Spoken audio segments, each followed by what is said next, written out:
안녕하세요 여러분. 오늘도 제가 스케줄을 잠깐 비워서 여러분에게 반가운 소식을 전해드리려고 이렇게 나섰습니다. 이제 뒤로 보이시죠?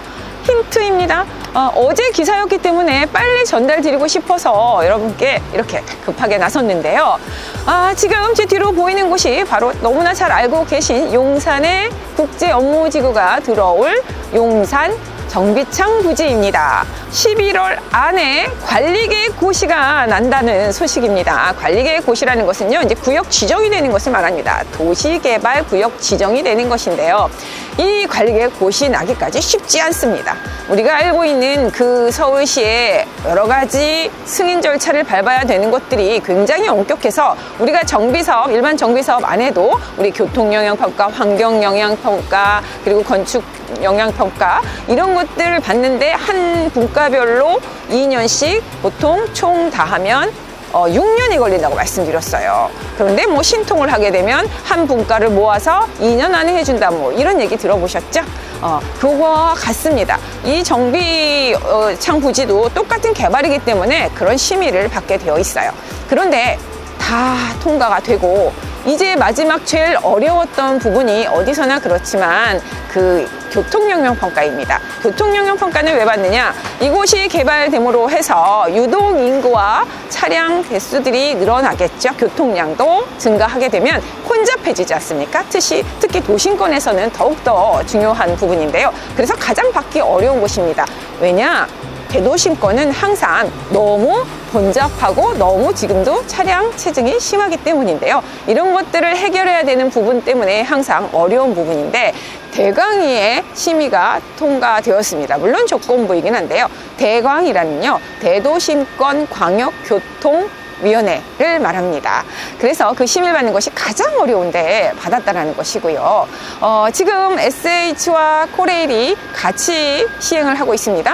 그렇다면 관리계획 고시가 나고도 우리가 알고 있는 일반 정비 사업, 주택단지죠. 주택단지의 정비 사업은 또 동의를 받아야 되는 곳들이 굉장히 길기 때문에 사실 아직 멀었다, 초기라고 하지만 그렇지 않죠. 이곳은 동의받을 주민들이 없습니다.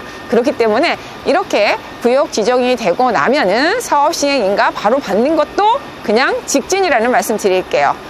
그래서 지금 올해 12월에 구역 지정이 됩니다. 된다고 발표를 했고요. 그러고 나면은 그 다음에 내년에 착공이 들어간다. 라고 발표한 대로 진행이 된다는 것이죠. 이미 2024년에 어땠습니까? 2024년 2월에 용산 국제업무지구를 앞으로 개발하겠다고 하면서 플랜을 한번 간략하게 브리핑이 된 적이 있었습니다. 그때 말한 것이 그대로 지켜지고 있다고 보면 되겠는데요. 올해 안에 2024년 안에 구역 지정을 꼭 하겠다고 했었고요. 그런데 이번에 되네요. 그리고 내년 2025년 하반기에 착공을 하겠다라고 발표를 했던 것들 그대로 이루어질 수밖에 없는 상황이 되었습니다. 그러니 이제는 더 이상 속았다라든가 13년 전에 데자뷰가 된다던가 그런 일은 없을 거라는 말씀 드릴게요. 그래서 전체적으로 국제업무지구 규모는 아시죠? 49만 5천 제곱미터이고요. 보통 4개의 구역으로 나뉘어서 20개의 블록으로 공사가 됩니다. 우리 방사형으로 이루어지는 도시개발인데요. 가장 가운데 100층 이상 되는 것이 국제업무지구, 랜드마크가 되겠죠.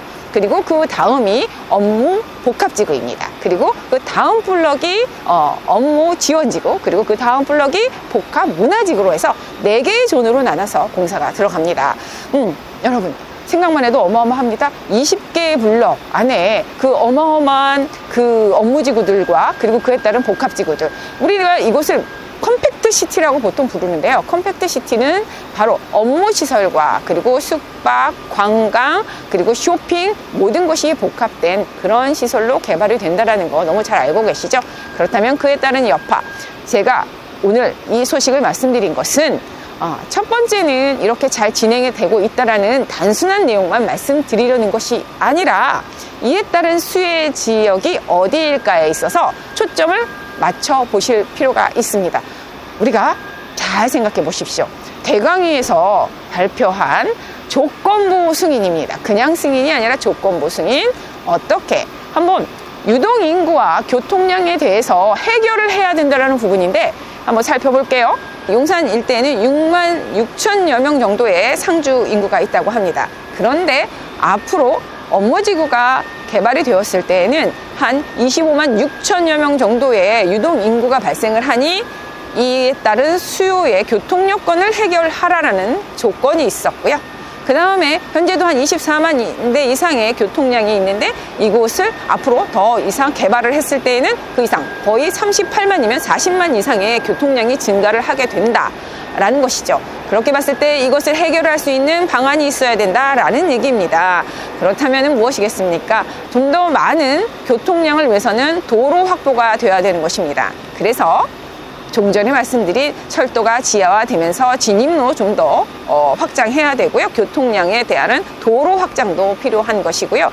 그에 따른 또 노선도 확충을 해야 되는 개발 숙제들이 남아 있습니다. 앞으로 주변 지역들 빠르게 개발할 수밖에 없습니다. 이 국제업무지구 인근에 있는 주변 지역 중에서 도로가 불량하고 그 다음에 진출입로를 확충해야 되는 이런 상황에서 그 인근 지역들 빨리 개발해서 도로 확보해야 되고요. 이 많은 유동 인구와 차량 유동량을 다 감당할 수 있게 개발할 수 있는 주변 지역이 어디인가 여러분 한번 공부해 보시기 바랍니다. 지금 제가 짧은 시간이지만 간략하게 말씀드렸죠. 용산국제업무지구 굉장히 많이 들어보셨지만 그래도 다시 한번 제가 정보 드렸다고 알찬 정보 드렸다고 생각하고요. 그동안 우리가 2013년부터 이 많은 국제업무지구에 대한 기대감을 가지고 계셨던 분들 벌써 11년이 넘어서 드디어 망감이 교체하시는 분들 너무 많을 것 같아요. 이곳에 미리부터 14년 전부터 투자를 해놓으셨던 분들이나 관심 가졌던 분들도 지치셨을 텐데 드디어 그날은 왔습니다. 역시 많은 좌절과 실망감도 있으셨을 거예요. 하지만 그런 말이 있죠. 어두울수록 동은 튼다고. 여러분, 드디어 용산에 밝은 해가 뜨기 시작한 것 같습니다. 우리 다 같이 기대해 보시죠.